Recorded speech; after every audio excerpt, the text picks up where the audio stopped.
ఓం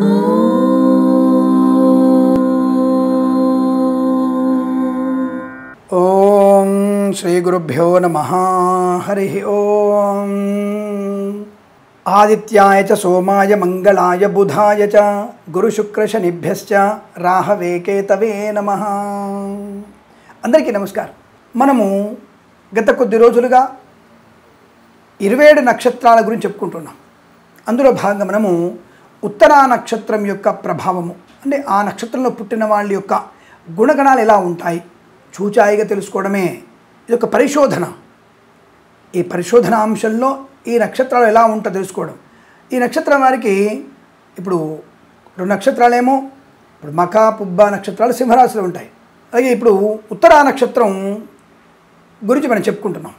అంటే నక్షత్రాల్లో మనం పుబ్బ నక్షత్రం అంటే పుబ్బ అంటే పూర్వ ఫల్గుని నక్షత్రం, ఉత్తర అంటే ఉత్తరా నక్షత్రం, ఉత్తర ఫల్గుని నక్షత్రం కూడా. ఈ నక్షత్రం గురించి చెప్పుకుంటున్నాం మనం. ఈ నక్షత్రం 1వ పాదం వరకు మాత్రం సింహరాశిలో ఉంటుంది. మఖ పుబ్బ ఉత్తర 1వ పాదం సింహరాశిలో ఉంటాయి. మరి మిగిలిన 3 పాదాలు మనకి కన్యారాశిలో ఉంటాయి. మరి అప్పుడు కన్యారాశి ఫలితాలు చూసుకునే విధానం వేరు, ఈ పుబ్బలో ఉన్నటువంటి నక్షత్ర ఫలితాలు చూసుకోవడం వేరు.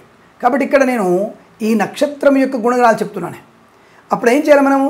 పుబ్బా నక్షత్రము సింహరాశి ఉన్నటువంటి మఖ పుబ్బ ఉత్తర 1 పాదం వరకు ఆ రాశి ఫలితాన్ని, ఆ నక్షత్ర ఫలితాన్ని మీరు సమీకరణ చేసుకొని ఫలితాలు చూసుకోండి.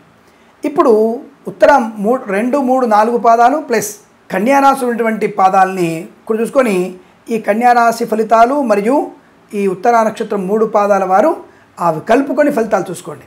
సరే, ఓవరాల్గా నేను చెప్పొచ్చేది ఇప్పుడు ఉత్తరా నక్షత్రం యొక్క గుణగణాలు ఇలా ఉంటాయి అని చెప్పడం నా ఉద్దేశం. మరి ఈ నక్షత్రం మనుష్య గణము, అలాగే ఆవు యోని అంటారు. అంటే ఆవు యోని అంటే గోవు యొక్క యోని. అంటే ఈ యోని ప్రభావం ఏంటంటే ప్రేమాభిమానం తెలుస్తుంది, మంచి అభిమానం ప్రేమ గుణం తెలుస్తుంది, అలాగే సంతాన యోగం కూడా తెలుస్తుంది. కాబట్టి వీరికి సంతాన యోగం బాగుంటుంది. ముందుగా మనము స్త్రీమూర్తులు, ఆడపిల్ల ఎలా ఉంటుంది తెలుసుకునే ప్రయత్నం చేస్తూ ఉంటాం. ముందుగా ఆడపిల్ల గురించి కొన్ని విషయాలు తెలుసుకుందాం. దానికంటే ముందు ఈ నక్షత్రము శాంతి నక్షత్రం అంటే అవునండి.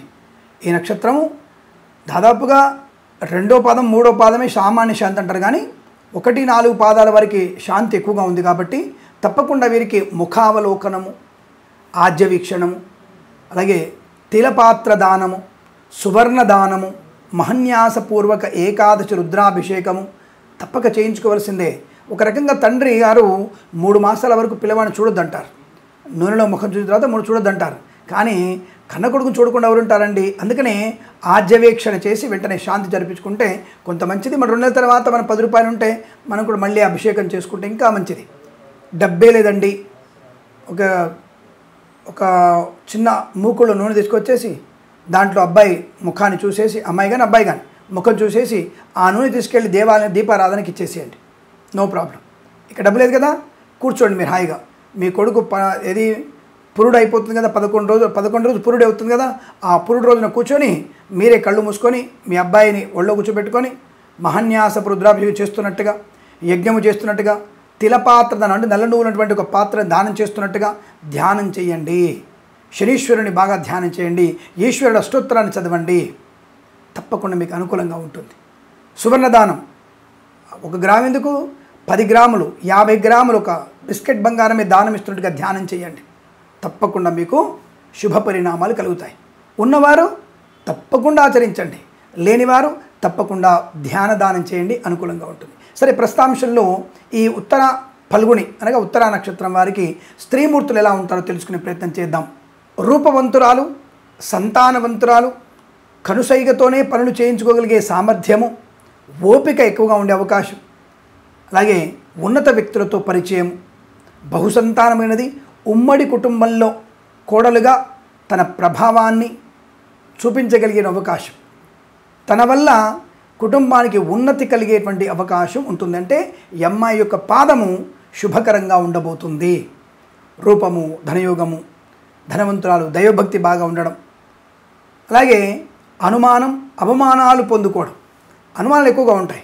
ఈ పని వీళ్ళు చేశారా, ఈ పని ఎందుకు చేశారు, అవతలి వాళ్ళ విషయంలో ఎక్కువ జోక్యం చేసుకోవడం, అవతలి వాళ్ళకి ఏదో ఉందన్నటువంటి భావన అంతర్లీనంగా ఉంచుకుంటూ నెగిటివ్ ఎనర్జీని పెంచుకోవడం, దానివల్ల అనారోగ్యాన్ని పొందుకునేటువంటి ప్రభావం, అతిగా మాట్లాడడం, మానసిక సంఘర్షణ పొందుకోవడం, పిల్లల విషయంలో సరైనటువంటి ప్రణాళిక లేకపోవడం, అతి సర్వత్రా వర్జేత్ అన్న సూత్రాన్ని వీళ్ళు పాటించాలి తప్పకుండా. అలాగే విద్యావంతులు, ధనవంతులు, సామ్రాజ్యవంతులు, రాజకీయవేత్తలు కూడా అవకాశం ఉంది ఆడపిల్లకి. ఇక మగపిల్లలు ఎలా ఉంటారు, పురుషుల యొక్క ప్రభావం ఎలా ఉంటుందని అడిగితే ఈ జాతకులకి ముఖ్యంగా పురుషులు అత్యద్భుతమైనటువంటి విద్యా ప్రమాణాలు కలిగి ఉంటారు. కార్యదక్షత, వ్యవహార లాభం, లోభత్వము, మోహత్వము, ప్రేమ కలాపాలు, బహుభార్యత్వం కూడా ఉంది వీళ్ళకి. అంటే ఇద్దరు పిల్లలు ఉండేటువంటి అవకాశాలు ఉంటాయి. అటువంటి అంటే కొంత మరి అవయోగం అంటాను నేను, చాలామంది ద్వికళత్ర యోగం అంటారు.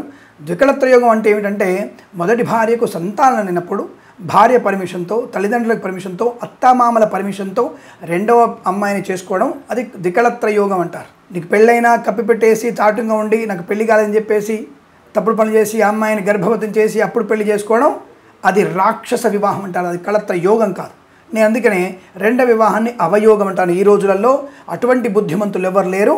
కాబట్టి అటువంటి అవయోగం అనేది ఈ యొక్క జాతకుడికి ఉంటుంది, జాగ్రత్త. అలాగే పెద్దలను గౌరవించడం, దైవభక్తి బాగా ఉండడం, కళాకారులు అవ్వడం, అంటే నాట్య సంగీత కళాకారులు అవ్వడం, ఈ పురాణ ఇతిహాసాల మీద మంచి పట్టు ఉండడం. మరి ఇందాక నెగిటివ్ చెప్పారు కదా స్వామి, ఉంటుంది. అంటే చాలామంది మనకి బయట కనబడేటువంటి వ్యక్తులు చాలామంది కూడా మంచి మంచి రాజకీయవేత్తలు కావచ్చు, ఇంకొకరు కావచ్చు, మరి కొన్ని అవలక్షణాలు ఉన్న వాళ్ళు ఉంటారుగా. సో కాబట్టి ఏ ప్రభావం ఆ ప్రభావం చూసుకోవాలి. మీరు దైవభక్తి వేరు, వాళ్ళు చేసేటువంటి పనులు వేరు. కాబట్టి కొంతమందికి దైవభక్తి బాగా ఉంటుంది, యజ్ఞయాగతులు చేస్తారు, యాగాలు చేస్తారు, విశేషమైనటువంటి ద్రవ్యాన్ని సంపాదిస్తారు, దానగుణం ఉంటుంది, మేడలు మిద్దెలు కట్టగలిగే అవకాశం, వ్యవసాయం చేయగలిగే అవకాశం, అలాగే విదేశాల్లో విద్యా ఉద్యోగ వ్యాపారాలు పొందుకునే అవకాశం, మంచి విద్వాంసులు, మృదంగ వాయిద్య సంబంధించినటువంటి విద్వాంసులు కూడా ఎటువంటి అవకాశాలు ఉన్నాయి. స్వయం కృషితో ఉత్తమ స్థాయికి చేరుకోగలిగే అవకాశాలు, అలాగే తండ్రితో అనుబంధం బాగా ఉండడం, తల్లితో మంచి సౌఖ్యాన్ని పొందుకోవడం, తల్లితర బంధువుల నుంచి పేరు ప్రఖ్యాతులు పొందుకోవడం, మంచి వధువుని భార్యగా పొందుకోవడం, ఉత్తమ సంతాన ప్రాప్తి పొందుకునే అవకాశం, మంచి ఆరోగ్యవంతుడు కూడా ఉన్నాడు.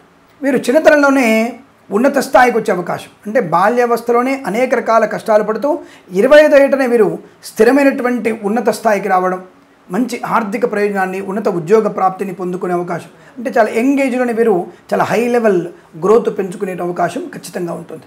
చాలా మంచి ఆత్మీయుల యొక్క అనుకూలతని, ఆనందాన్ని కూడా పొందుకుంటారు. కుటుంబ సౌఖ్యం కూడా వీరికి బాగా ఉంటుంది.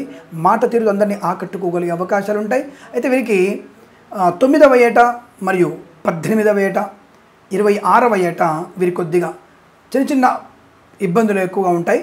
ముఖ్యంగా 3 సార్లలో కూడా వాహన ప్రమాదం పొంచి ఉంటుంది. బట్ 9వ ఏట మాత్రం కుక్కల వల్ల కానీ పాముల వల్ల కానీ ఇబ్బంది కలగవచ్చు. ఆ సమయంలో తల్లిదండ్రులు పిల్లవాడిని జాగ్రత్తగా, అమ్మాయినా సరే జాగ్రత్తగా చూసుకునే ప్రయత్నం చేయండి. మిగతా 2 సార్లు కూడా వాహన ప్రమాదం పొందుతున్నారు, జాగ్రత్తగా ఉంటే మంచిది.